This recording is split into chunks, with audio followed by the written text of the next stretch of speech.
نحمده ونستعينه ونستغفره ونعوذ بالله من شرور أنفسنا وسيئات أعمالنا من يهده الله فهو المهتدي ومن يضلل فلن تجد له وليا مرشدا وأشهد أن لا إله إلا الله وحده لا شريك له وأشهد أن سيدنا ونبينا محمدا عبد الله ورسوله أرسله الله بالهدى ودين الحق ليظهره على الدين كله ولو كره الكافرون والمشركون اللهم صل وسلم عليه وعلى آله وأصحابه وكل من تمسك بسنته إلى يوم الدين أما بعد يقول الله تبارك وتعالى في محكم تنزيله بسم الله الرحمن الرحيم يا أيها الذين آمنوا اتقوا الله حق تقاته ولا تموتن إلا وأنتم مسلمون أما بعد dukan godiya ta tabbata ga Allah tabaraka wa ta'ala muna gode masa muna neman taimakonsa muna neman gafararsa muna neman tsari a gurin Allah daga sharrin kawunan mu da miyagun ayyukanmu duk wanda Allah ya shirye da shi shine shirye wanda Allah ya batar da shi ba za ka taba samun masoyin da zai shirye da shi ba mun shaida ba mu cancancin bauta da gaskiya sai Allah shi kadai yake ba abokin tarayya gare shi lalle ko mun shaida shugaban mu Annabi Muhammad bawan Allah ne ko manzon sa ne Allah ya aiko da shirya da addinin gaskiya dan ya dauka ya kuma fifita ga dukkanin addinai ko da ko dukkanin kafirai da dukkanin mushrikai ba san haka tsiran Allah da amincin Allah su ƙara tabbata a gare shi tare da alayansa da sahabbansa da dukkanin waɗanda suka yi riko da bin tabarkin sunnarsa har ya zuwa ranar sakayya bayan haka ubangiji tabaraka ta'ala yana ga mana a littafinsa mai girma da sunan Allah mai rahama mai jinkai ya ku wanda suka yi imani ku ji tsoron Allah hakikanin tsoronsa kar ku mutu face kuna masu miƙa wuya ga Allah tabaraka ta'ala yan uwa musulmai ko ba a tambaya ba an san cewa khutba yau dai ba za ta tsallake magana akan gabatowar azumin Ramadana ba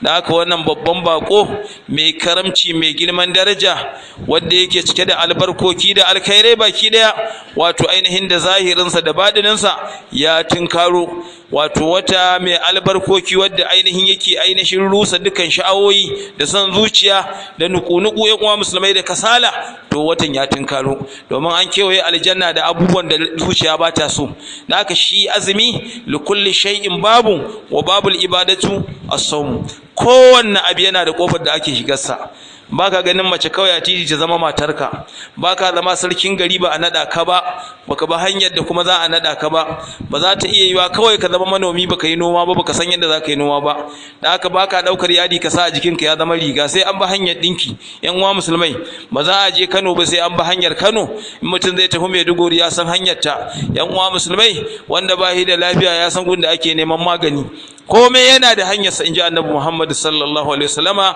amma kofar birnin ilimi azumi kofar birnin musulunci sai an biyo ta cikin azumi a shigo duk wanda bai biyo ta hanyar saba masan zuciyarsa ba bai shigo birnin addini ba domin duk harkokin duniya abu ne da yake ainihin wato kafada da san zuciya amma shi sha'anin azumi ya saba masa sha'awa ta yi nan haka azumi ya yi nan haka da haka ainihin sun yi ainihin hannun riga yan uwa musulmai saba masan zuciya abinda zuciya ba ta so abinda aka kewaye aljanna da shi da haka shi azumi nau'i ne na haƙuri hiku haƙuri ainihin rabi ne na imani da haka ainihin wato baki ɗaya shi haƙuri rabin imani ne yan uwa musulmai shi azumin kuma shine haƙurin baki ɗaya yan uwa musulmai wato mu tsaya mu yi tunani kuma ainihin mu faɗaka mu lura mu tashi mu sake shiri wato babban bako ya tunkaro yan uwa musulmai babban bako ya tunkaro wata mai girma mai albarka mai karamci watan da aka saukar alqur'ani a cikin sa shiriya ga mutane da rarrabewa tsakanin tafarkin ƙarya da gaskiya duk wanda rayuwarsa Allah ya kai ta tabbatuwar azumi ya azumce shi wanda ya zama bashi da lafiya ko yana halin tafiya ya sha ya rama abin da ya sha daga adadin wasu kwanuka daban yan uwa musulmai wannan shine ka'ida daga a ciki aka saukar da alqur'ani yan uwa musulmai ubangiji tabaraka ta'ala yace yana nufin sauki a gare mu baya nufin tsanani a gare mu azumi ba tsanani bane yan uwa musulmai la yukallifu Allahu nafsan illa wusaha Allah bai kallafa mare ta abu sai abin da za ta iya wa alal ladhina yadiqunahu fidyatun da'amu miskin haka Allah yace wanda ba za su yi abu sai da kyar sai su rama ainihin sai su ci da miskini tsoho ya tsufa tukub mutum yana halin tafiya shi wannan ya sha ya rama abin da ya sha, marar lafiya ran da ya warke sai ya rama. yan uwa musulmai, kai har akwai nau'ukan masu sana'a waɗanda shari'ar musulunci ta tabbatar da in dai sana'ar mutum irin wannan ce to ya ga ba zai iya azumi zai iya ajiyewa. Mutumin da ya zama to kila aikin dakon dutse yake yana ɗorawa akan wani abu, yan uwa musulmai, ko ba zai iya kaiwa azumi ba to wannan ba zai da haka, ko dai ainihin yana da wani lokacin da ba zai bai rama, ko kuma ya dinga ci da miskini in ya zama rayuwarsa haka za ta tafi.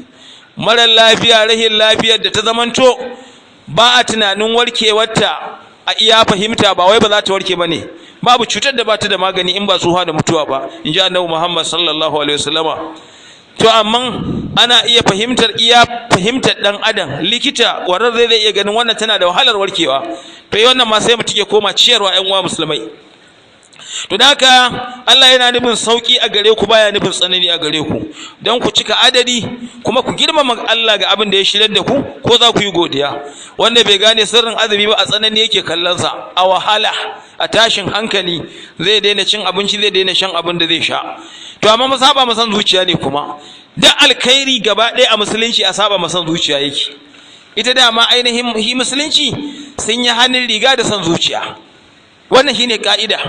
Da abin da sai zuciyarka tana son wannan abun to galibin sa sharri ne. Innan nafsa la amaratin bisu'i, ita zuciya tana umarta da mummunan aiki ne, illa ma rahimar rabbi, sai abin da Allah ya kariya a gare shi kawai. Da haka san zuciya, innal hawa lahuwal hawani bi ainihi wa sari'u kulli hawa sari'u hawani. Yace in kana neman tataccen walakanci to shine san zuciya. Innal hawa, san zuciya, lahuwal hawani shine haƙiƙanin walakanci bi ainihi, tataccen walakanci shine san zuciya. Wa sari'u kulli hawa, tataccen dukkan san zuciya, sari'u hawani shine tataccen walakanci a duniya kuma shine a lahira. Ya ga wanda yake iban kayan mutane barawo, indibinsa ta cika, mutane za su yadda ka dinga sata musu kayansu ne? Mutum ya hekara da hekaru yana kiwo bijiminsa ka kunce, ka tsallako gidan mutane ka ebe musu kayansu, ka je ka yi zina da yar mutane, wa zai yadda a yi zina da yarsa ko matarsa ko uwarsa ko kanwarsa ko yayarsa? Sai dai in sarkin mahaukatan duniya ne a cikin ainihin yana cikin maguzawan jahiliya, wanda dama rayuwarsa gwanda ta dabbobi, ba mai san ainihin ka cuce shi. An gane? To yanda kai baka san a cuce ka, karka cuci wani. To da ka san zuciya, duk mutumin da ya dauki tataccen san zuciya to ya dauki tataccen walakanci kenan. Yan uwa musulmai, a farka, a fadaka, ai himma, a zage dantse. Babban bako ya tinkaro wata mai albarka, wanda farkon wannan wata wato ainihin rahama ne, farkon shi watan. Da haka ainihin tsakiyarsa kuma wato yantawar Allah ne, ko gafara daga zunubi, ƙarshe can kuma yantawar Allah ga barin shiga wuta. Yan uwa musulmai, watan nan gashi ya tinkaro, a cikinsa akwai dare guda ɗaya wanda ya fi wata dubu. Ya fi me? Wata dubu. Wata dubu shekara 83 da wata hudu kenan. To dare ne kwaya ɗaya ya fi shekara 83 da wata hudu. Wannan ya tabbata a nassin alkur'ani, ya tabbata ga ingantattun hadisan annabi Muhammad sallallahu alaihi wasallam. Allah ya ce mun saukar da alkur'ani cikin dare mai albarka, ko dare na karamci, ko dare ainihin wato daukakakken dare mai daraja, lailatul qadar. Lailatul qadar kuwa khairun min alf shahr, ya fota dubu a wajen Allah ibada a ciki. Ba bihiyoyi ne suke kwantawa a gano Ka'aba a roki kuɗi ba. Kun san iya bakin bukatar mabiya yawan mutanen mu kuɗi. To ba bihiyoyi ne suke kwantawa a gano Ka'aba a roki kuɗi ba. A'a, sallolin nafila da karatun alqur'ani da tasbihi da takbiri da ayyukan alkhairai in kai a wannan daren ya fi kai wata shekara 83 da wata hudu ka nema Allah. Ya fi haka ne. Kuma yana nan a cikin Ramadan. Yan uwa musulmai, hakika ainihin wannan babban bako ya tinkaro wata ne wanda ya zamanto watan haƙuri, watan godiya, watan alqur'ani. Watan haƙuri, Allah ku ya ce inna ma yuwaffas sabiruna ajrahum bighairi hisab. Su masu haƙuri kan fitowa ake ana zuba musu, ba a kirge. Duk ibada ana kirge. Man ja'a bil hasanati falahu asharu amsalha, in ka zo da ɗaya a baka sau 10 ya zuwa 700. Masalul ladina yunfiquna amwalahum fi sabilillahi kamathali habatin ambatat sab'a sanabil fi kulli sunbulatin mi'atu habba. Wanda yake cire dukiyarsa dan Allah kamar mutumin da ya shuka ainihin ƙwaya ɗaya ne, wato ainihin kaman kwaya ɗaya mutum ya shuka kamar sala habbatin ambata sab'a sanamila, kwaya ɗaya aka shuka ta fidda zangandiya 7 zangandiya 7 din kowace akwai 100 a ciki, ba 700 kenan ba, mafi kankanta kenan. To ai an faɗa adadin ko, amma da aka zo zancen hakuri bangaren azumi sai ce inna ma yuwaffas sabiruna ajruhum bighairi hisab, ce kamfata ake zubawa, ba wanda ya san adadin ladan mai hakuri. To shi ko azumi nau'i ne na hakuri, ƴan uwa musulmai. Sannan wata ne na godiya, Allah ko ya ce in kun yi godiya zan ƙara muku, la in shakartum la azidannakum, wallahi in kun gode zan ƙara muku. Duk abin da Allah ya maka ni'ima ka gode, sai Allah ya wanzar maka da ni'imar ta zama har bayan rayuwarka. inna ibrahima kana ummatan qanitan lillahi hanifa wa lam yakun minal mushrikin shakiran li an'umi. Allah ya ce annabi Ibrahim shi kadai ɗaya gayya, wato shi kadai al'umma guda ne, akwai mutum ɗaya ya kai yawan al'umma, shi kadai ɗaya ne. Ko yanzu muna kalla akwai mai kuɗi ɗaya ya fi duk mutanen gari kuɗi, in an tare kuɗin su kila ma sai a tare kuɗin mutanen jiha mutum ɗaya ya fi su. To aikin alhairi ma akwai mutum ɗaya ya hu mutanen gari, ya hu mutanen jiha. To shi annabi Ibrahim al'umma guda ne, a tare al'umma daga shekara 100 zuwa 100, to shi kaɗai ɗaya jiri ya fi waɗannan. Kana ummatan qanitan lillahi hanifa wa lam yakun minal mushrikin, baya shirka, baya hada Allah da wani. Kun san babban aikin sa shakiran li an'umi, din ni'imar da Allah ya ma annabi Ibrahim sai yayi godiya. Ya gode ni'imar ido, ya gode ni'imar kafa, ya gode ni'imar hannu, ya gode ni'imar harshe, ya gode ta ido. Iko yanzu mutum baya sanin ni'imar ido sai zai makance. In yaje asibitin mission yaji yadda aka yi masa bill, yaga yana nema ya rabu da ido ya tafi da sanda, to sannan zai fara ganin darajar ido. Mutum bai san darajar lafiya ba sai ba shi da lafiya. Ki gani yake ba shi da kuɗi, rahin kuɗi ya dame, amma in ba shi da lafiya zai san ashe lafiya arziki ce. Yan uwa musulmai, kadara ɗaya ta hu miliyan 100, wa zai yadda ya haukace a bashi jirgin sama 100? Babu, zai ma haukaci. To kana da kadara ɗaya ta fi jirgin sama 100, ka san dai ba za a ajiye maka jirgin sama 100 ka ba da hankali ka zama mahaukaci ba, a baka kuɗi. Ba mai yarda da wannan. Din gidajen birnin Kano a baka ka zama mahaukaci, a baka din motocin duniya ka zama mahaukaci, ba mai yarda da wannan. Wa zai yarda ainihin a bashi mota 100 ya koma rahin lafiya kan gadon asibiti ya ta jinya? Ba mai yarda da haka. Ashe mai dukiya ne. Da haka ƴan uwa musulmai, mutum yana da dukiya birjir baya ganin ta sai zai rasa wannan lafiyar. Ni'imomi da dama ba san su ba sai san da babu su. Aka ce dan adam baya godiya sai an dake shi. In an zuba mar jinya ya kwana da kwanaki ya dan samu kalauci, kai alhamdulillah yau na ji sauki, da can ko ba zai ce alhamdulillah ba. Shi ba shi da kuɗi kawai yake kallo. To wata ne na godiya, shi ko godiya in an yi godiya Allah karawa yake. Watan alqur'ani, faqra'u ma tayassara min alqur'an, abinda ya sauka Allah ya ce ku karanta cikin qur'ani. Wata ne na tuba, wa tubu ila Allahi jami'an ayyuhal mu'minuna, duk ku tuba gaba ɗayan wa musulmai ga Allah ku samu babban rabo. Ba wanda ba yi da laifi in ya duba jikinsa, duk irin gyaruwarka da matsayin laifinka gwargwadon matsayinka, wanda an hada da na wani ta yi kaga kaman ba laifi bane, amma kai a gurinka ai laifi ne ko? Domin duk lokacin da wani yake suma baka bari ciwon kanka ka ce ya ciwon kai ne ba komai. In kun je asibiti ai wani sannan suma yake zai mutu, kuma wannan wani da kabar sai je, wani ko a mota aka kai shi, wannan zai ce ko ya ga an fito da wannan a makara ya ce ni tunda ciwon ya tsade bari in koma. Yayi nasa shi ya dame shi. To ai kai gurgurdan naka shine naka, abin da yake jikinka da ka laifinka ka gyara. Alaikum anfusakum la yadurrukum man dalla idha hatadi, ku ji da kanku, wanda ya bace ba zai cutar da ku ba. Wanda yake kidnapping ai laifin akan sai yake ko kai da baka yi, to abin da kake yi zaka gyara iya naka.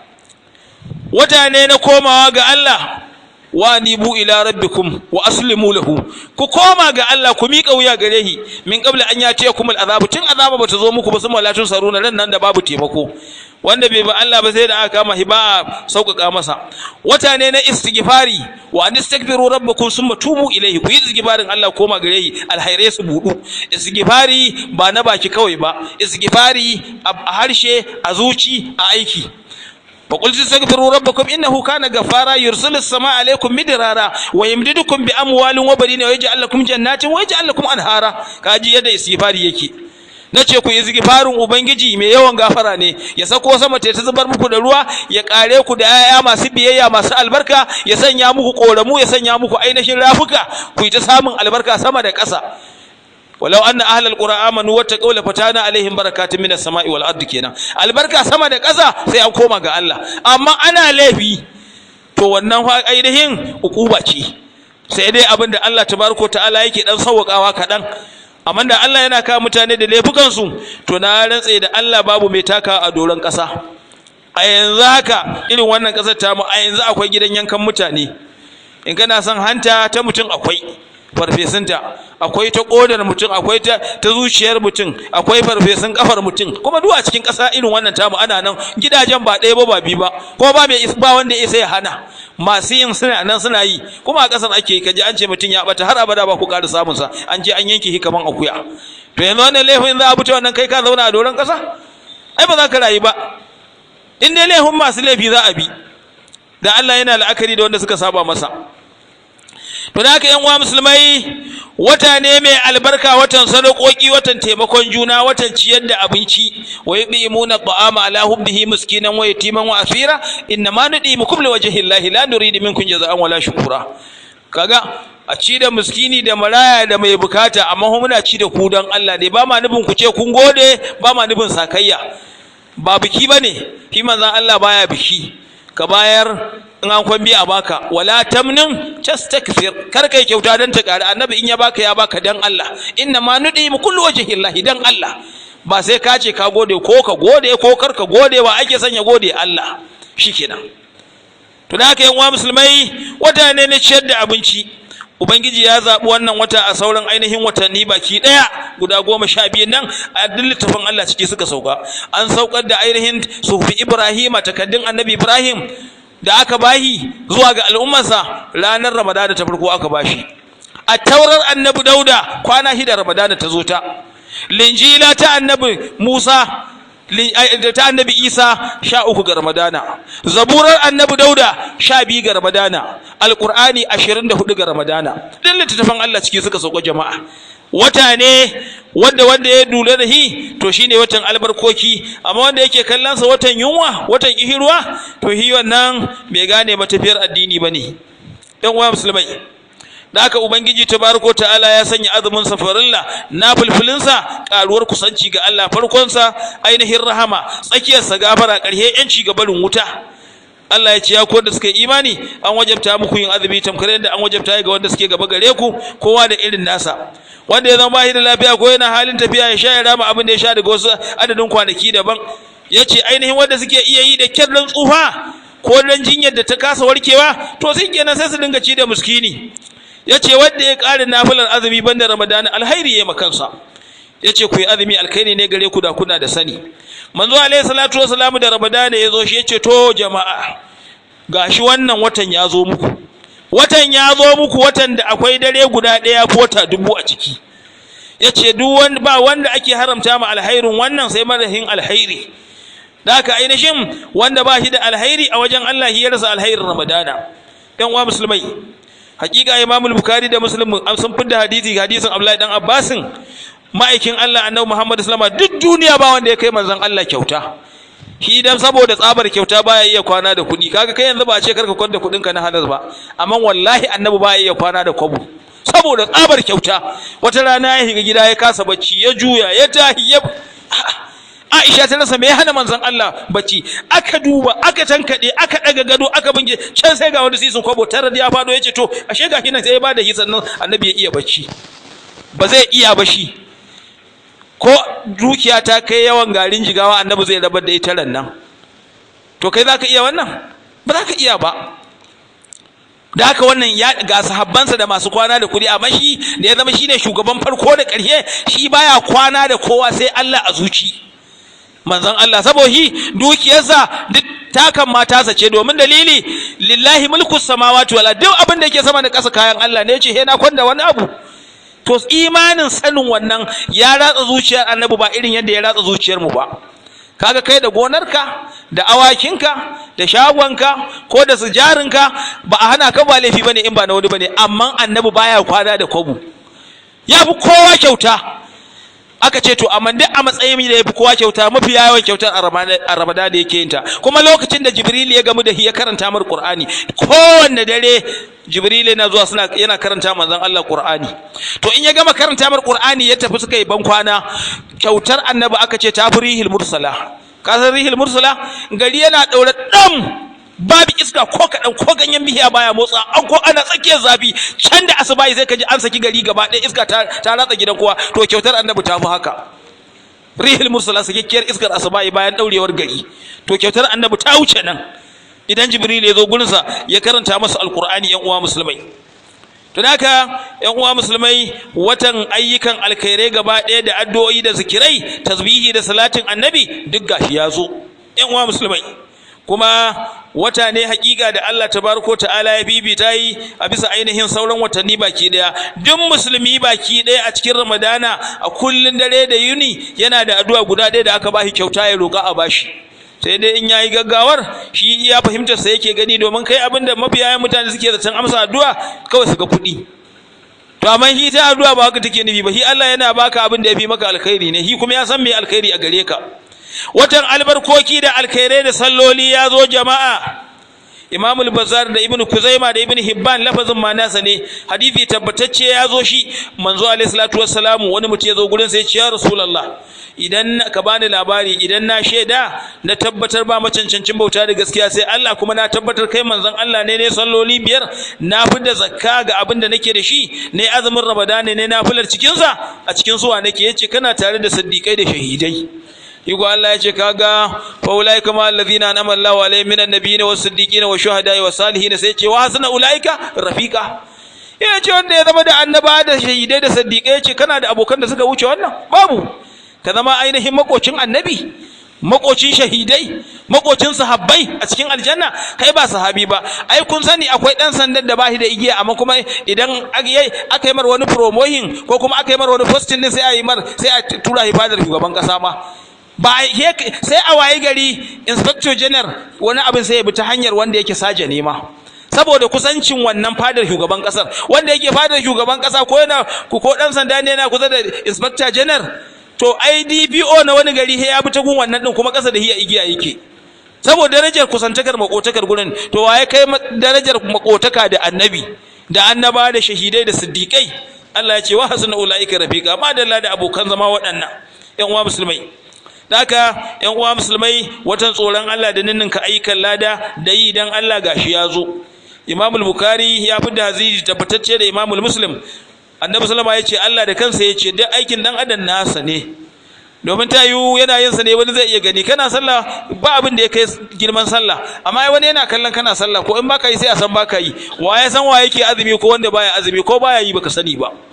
In ya ga cikin gida ya ci abincinsa ka san ya ci, ashe daga hihi Allah. Shi yasa ya ce duk aikin dan adam nasa ne. Sadaka in kai ta yin ta wani zai gani, ka tafi aikin hajji wani zai gani, ka da zakka wani zai gani, amma azumi wanda yake yi Allah ya san wa yake yi. Ba wanda ya san wanda yake azumi sai Allah, domin zai iya zuwa ya karya azumi kai baka sani ba. Yasa ya ce wannan nawa ne, ni nake sakantawa da shi. Yace ainihin yace wato azumi garkuwa ne gabarin dukkan sharrin shedan. Shi yasa ake daure shedanuwan watan azumi ya kama. Yan uwa musulmai a sa su cikin maruruwa. Yace to kada ainihin a dinga sakin baki barkatai babu linzami. Dama kafin haka ma mai imani baki harshen sa da linzami, to balantana Ramadan da yazo. Babu sakin magana, babu zage-zage, babu ƙarya, babu shaidar zur. Yace idan wani jahilin wato ainihin addini ya same ka ya nemi rigima da kai ko jayayya ko bada, ka ce a ni fa azumi nake. Me azumi zai shiga rigima? Ba zai shiga ba. Ka ce ni azumi nake. Manzo alaihi salatu wasallam ya ce na rantsa da wanda raina yake hannunsa shine Allah, warin nan na bakin mai azumi wanda yake akan yi aswaki, akan sa burushi da makilin a gyara baki, shari'a tana son haka, amma duk da haka ba zai rabu da warin ba. To amma warin bakin mai azumi yafi kamshin almuski a wajen Allah, saboda shi Allah yarda yake nema ta bawa. Yana neman ainihin wannan biyayyar, ta wannan biyayya zaka samu ainihin yardarsa. Daga ka yarda da Allah, ya yarda da kai kenan. To wannan biyayyar a wajen Allah ta fi kamshin almuski a wajen Allah tabaraka ta'ala. Yace mai azumi yana farin ciki in lokacin bude baki, yace babban farin cikin sa ran da zai gamu da Allah tabaraka ta'ala.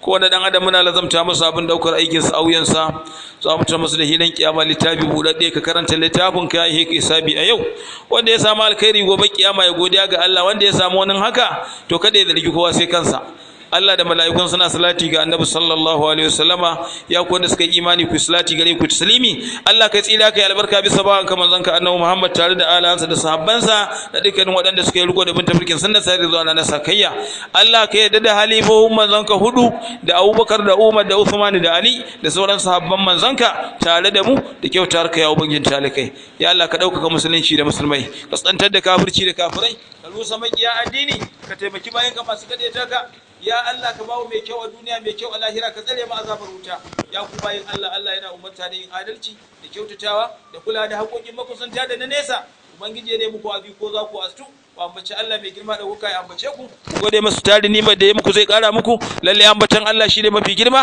Allah yana sanin ayyukan da kuke aikatawa ku tayi zuwa ga sallah Allah ya mana rahama baki daya